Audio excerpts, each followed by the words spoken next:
Alright kids, I'm doing you a favor. Today I'm showing you the 5 worst synthesizers I bought in the last year, and I bought a lot.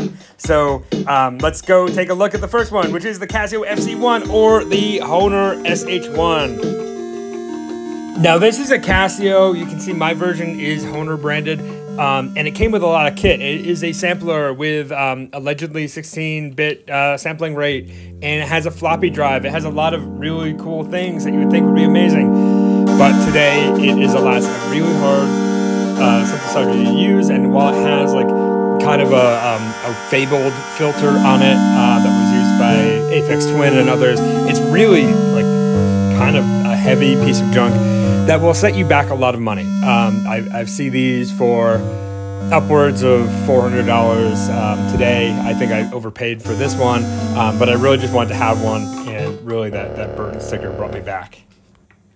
So if you know me or watch my videos, you kind of know I'm a Casio apologist. I like Casio. I think they put out a lot of good products back in the day, and they really were in that, you know, kind of prosumer space, but also had great quality, lots of fun toy keyboards that I think are great. And I know commenters are going to comment that, hey, this thing has some really cool features where you can like draw the envelope in the wave and all kinds of really great things.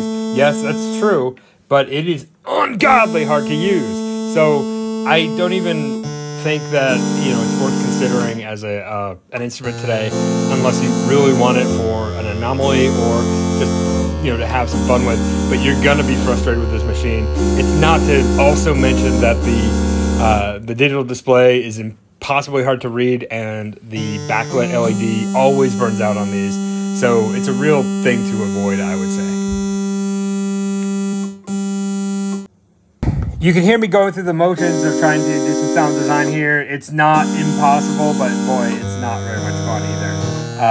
So, you know, that and the display sucking, you know, I would just walk away. A better choice, however, is the Casio SK Series. So this is the SK5. You could use SK1, SK8 is out there. You know, I think they are loads of fun, easy to work with. Totally, like, you know, you're getting what you pay for, kind of. Although these things are more expensive than they ever were, I think. You're right. But you know, if I was gonna have an '80s sampler from Casio, this is what I'd go for. Oh boy, now the Honor PX150. This is a strange '80s instrument. I think I've seen some in the comments that this is built off like some Honor organ engines, but it is kind of set up to be a synthesizer, set up to you know, have MIDI in it, and it's just so peculiar. Everything is backwards. It has these like, you know, boombox speakers attached to it that you can detach if you want. So much to say about this other than I like it. So much of this was built off of the arranger feature and what it can do. It had like a cool like Atari cartridge that you could put in, which, you know, one would think would give you more sounds. It just gives you more arrangements and background accompaniments, which are like the worst. You know, I don't know why Honor put this out other than for like a 1984 cash grab. It looks cool, I guess, from an 80s style, and also, you know, is kind of a fun anomaly, but I really can't say anything good about this instrument.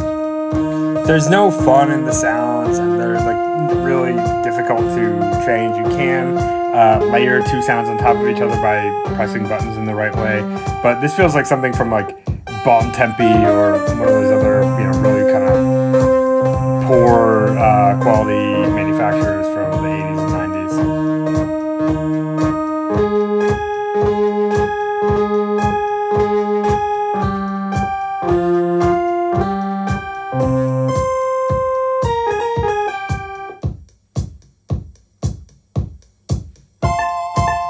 But if you're trying to get into what's great, you always think analog, analog, analog. Here's the Vermona piano and strings. This is an analog instrument straight out of the DDR from the late 70s, early 80s-ish. If you want something that doesn't really give you a lot of creative control, you got it. You can see all those sliders that are kind of, you know, perpendicular to the camera angle right now. They do allow you to fluctuate the sound, and, you know, they're not terrible, but boy, this thing is limited.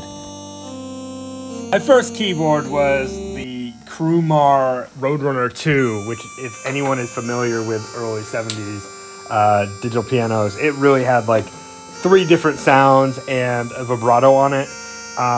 And honestly, maybe it's nostalgia, maybe it's something else, but I would rather have that than this. This one gives you more chance to blend piano and string sounds, and there are basically twice as many sounds offered here. But aside from looks, you're really getting nothing special. Alright, now we're back to Casio with the HT3000. This was a synthesizer that was to be a follow-up to the CZ line of Casio. And funny to think, my second keyboard was a Casio CZ1000. I currently have a Casio 2000. And I think the CZ line was actually pretty good. The CZ1 and the CZ5000, CZ101, those are like some remarkable keyboards that are really fun to use and also, worth their time. The HT3000, though, is a little limited. It does have a analog filter on it, which is not bad, and it does have some good beats, but, the sounds in themselves are not great. So you can hear everything from the timbre of the patch that I'm playing here. It all just sounds kind of weak. There is an HT6000 version of the HT line, which is much more robust and I think is a winner.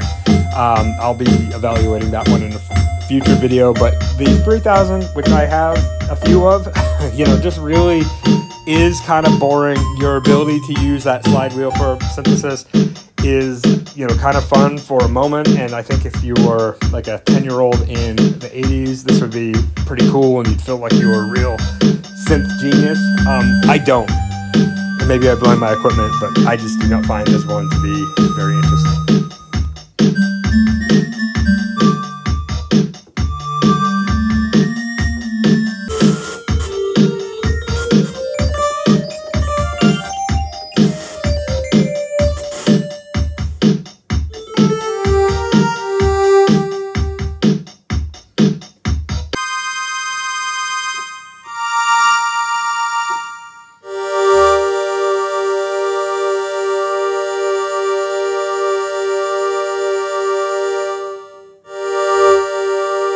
So I'm going through the motions of, doing some sound edit on the that wheel there, and it's kind of cool that you have like the wheel function, but you have to like use the parameters as set, and sometimes it just can be really confusing.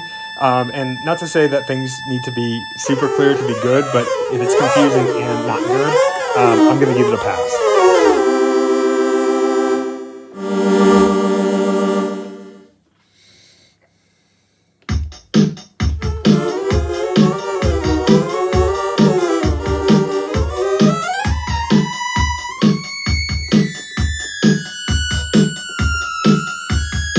Alright, so last up and possibly least is the Roland JX1. Boy, this thing looks cool. It's got pointy edges and it's supposed to be a performance synthesizer. What that really means is it's pared down, it does very little, and it does have some real-time controls with those sliders that you see. And you can layer some sounds over each other to make some nice patches. And actually, some of the sounds are good. So I'm not really rating these in any order, but I do not like this synthesizer. It feels so cheesy in its build quality, and it seems to always be breaking on mine. Maybe that's a personal issue, but there's just not a lot to love here, and because there's no LCD, it's a 90s era Roland. It just feels so behind the times. It feels like such a cash grab. Let's put something out there to compete with low quality stuff, but the price point of this one was very expensive at the time. So thinking about this, the fact that it's got a J on it, which is usually Roland nomenclature for something cool that I should pay attention to, I just want to pass on this one.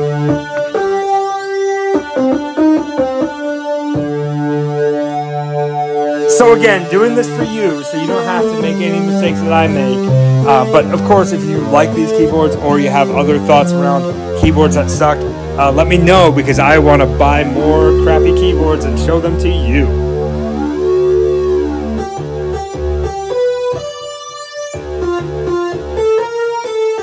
So as always, like and subscribe, and definitely comment. I do read all the comments, and I enjoy them, even if you are hating on me, my playing style, and whatnot. I get it. Yep, I love you too. So have a great day, and keep on rocking.